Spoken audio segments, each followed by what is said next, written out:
Today we're driving the FXXK Evo for a little moment because we're about to put this thing in the bin and drive something hopefully better. This car costs a lot of money and requires you to get the crew to level 50, but people have been telling me for a good long while that it's actually possible to get a car that's better than this, which is the Mclaren P1 Gtr.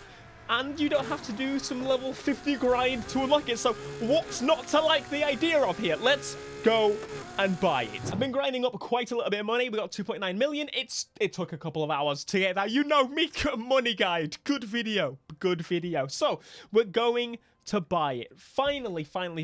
Now, obviously, the main positive between these two cars is that it's easier to unlock and it is actually a little bit cheaper. Now, the reason people assume this was going to be better is if you already look at the stats, the power is 7.2 compared to 6.9. We've got 6.1 high speed compared to 5.9. We've got 8.6 on the acceleration and 8.4 on the other side.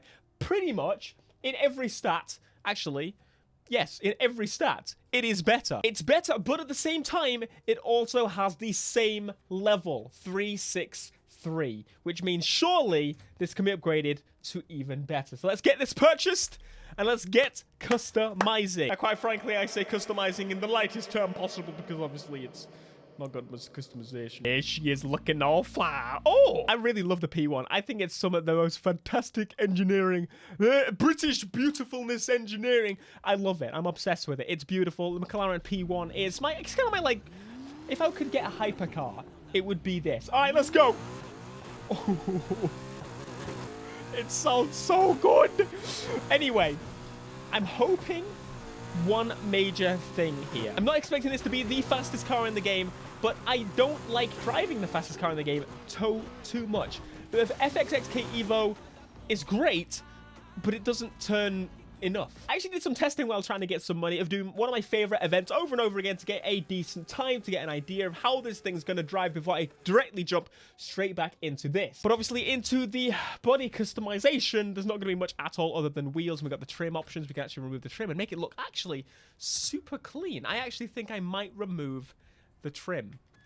I'm going to do that. Normally I wouldn't do that because obviously a race car, but in this game, I want to take a race car and make it into a road car. That would be properly Need for Speed. So let's put an appropriate plate. Now, of course, that means we can't put a big meaty wing in it, but it already has one. It's so nice. This is the design I would put on this car. It looks fantastic. I'm actually going to go look at some of these community wraps because I want to see what other people have come up and created. We've got a carbon silver, I was going to say white. We've got this amazing looking bloody jet fighter looking whip. That looks amazing. I think I've decided that we're going to go with this design right here and then probably change the yellow to more of a gloss yellow. That's actually a really fantastic wrap. Edit that paint and change it to what I prefer. But to the important side of it, we've got to go through the engine swaps. We're going to turn that beautiful engine on. We've currently got a V8 hybrid combination, and this engine already is actually going to give us better stats. At least a better potential horsepower, which I guess could be quite useful. I'm not too sure. To be honest with you, it's kind of difficult to figure out with a car like this because the problem is every single engine in here is already going to decrease us overall. We don't really get an idea. Well, I guess that's going to decrease it by 83 current horsepower. But it's only going to drop the 0-60 by 0.7. So this may actually be the engine that we go for. But I think for now, we just keep the engine as it is. It's the cheapest way to do it. And honestly, it might end up yielding the best results keeping the engine as it is. So we're going to throw in all the Ultimate Plus parts. You already know. I've already got the money. I've been grinding for too long. You know how it works. The final stats looking pretty sweet. It's time for us now to go take it out and get some testing done. There's a few things that this car needs to do better than the FXXK, and quite frankly, it accelerates, I would say, just as well, if not a little bit faster. I think it's actually faster at accelerating. As I know that the Ferrari also does quite well is turning, in my opinion. I think it turns pretty sloppily compared to the, for example, the RSR. Doesn't turn as well. What it does better than the RSR is not drift too much. That's something that I've found a regular occurrence with a car like this. The highest speed cars either turns too little or too much. I've yet to find a nice middle ground. Sure, again, with a few tire mods and stuff, we could probably find a good middle ground. Okay, let's just get an event going. That's probably the best way. So I've already done a few tests with the beautiful whips in this event right here, which is my Ray of Light event, which is one of my favorite events to do because it gives you the most money for the least amount of effort. But it should give us a good idea of how overall it's going to handle. I'm probably gonna have to do it a couple of times. Again, I've been driving the FXXK Evo for the past couple of hours trying to get some money, because money is what I need. This looks better. Is this British bias? Possibly. But I love both. I'm very grateful that they added both of them.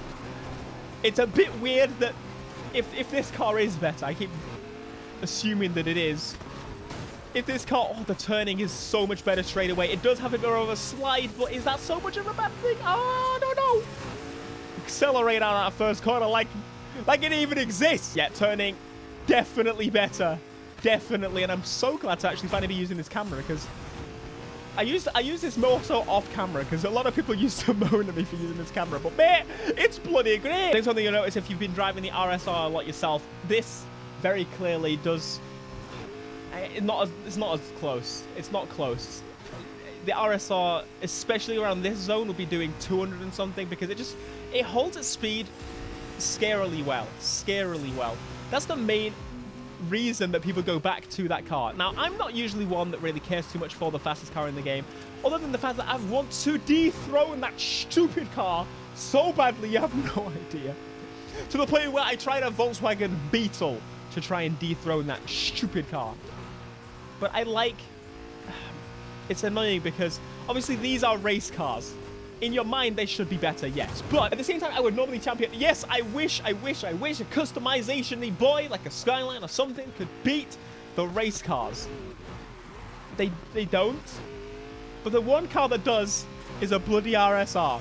And I don't know why that frustrates me because I love the idea that a road car could beat race cars fully modded out. But why do I hate the fact that that bloody car, for the third time in a row in a game, is still decimating? I think it's more of a pleasure to drive this. It's more direct, it's more responsive. I've not put the tires on. It's got its stock tires on. With a lot of these race cars, they already have the best tires, and any tires you put on are going to make it worse or not even change anything. So it's quite frankly useless doing it. The first run we do is quite a bit behind. It's my first run, now we're doing it again.